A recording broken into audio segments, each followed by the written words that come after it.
Let's talk about sets. Sets are unordered collection of unique items, and those items have to be immutable, meaning that they can only be strings, numbers, booleans, or tuples, and those tuples that belong to the set has to also contain immutable items only. And while they are iterable, you cannot use indexing or slicing when you're using sets, as you cannot also do the same. You cannot do slicing in dictionaries as well. Now let's go ahead and create some sets over here. I'll do colors equal, and it also uses curly brackets. However, in this case, it's not a key value pair, so it's just values. So green, red, blue, yellow. And let's see what happens if I try to do red and green again. Now print colors. And here we go. It automatically eliminates all the duplications of the items that you provided to it. So with this, we only have red, yellow, green, and blue. Also, they are unordered, meaning that when you're creating your sets, you should not build any logic that depends on the order of the items in this list, or sets, I should say. We use sets for deduplication, for fast membership checks, for all the mathematical operations that you are familiar with from discrete math, intersection, joins, so on and so forth. And we'll see all of that in just a second. Now we could also let me create two lists over here. And the list one is going to be range of numbers from 1 to 5. And let me create numbers 2 to equal the range of numbers from 3 to 10. Let me just call this numbers 1. Now, I can also create sets using the set method or built-in function.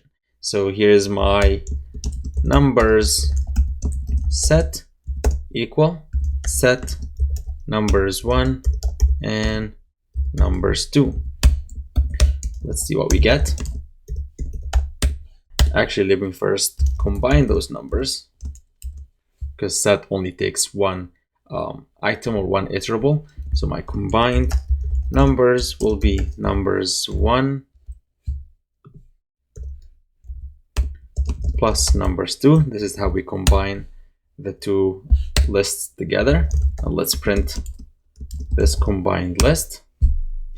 And over here, let's create our set based on the combined numbers. If I run that, I'm getting an error. Numbers equals number 1 plus 2. Why is that complaining? Unsupported operand types for the ranges and ranges. So I guess we need to convert them both into lists first.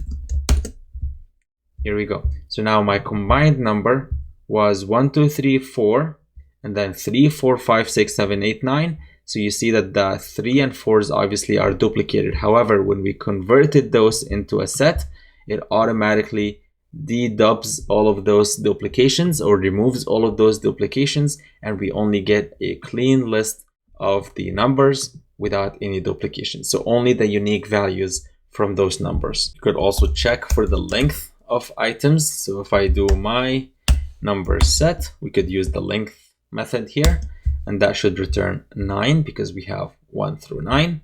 We could also iterate over any item in our my numbered list or my numbered number set, and we can print what this item is.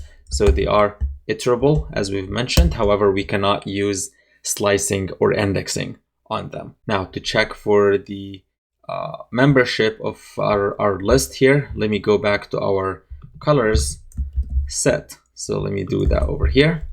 We can check for is yellow in our colors. That should return true.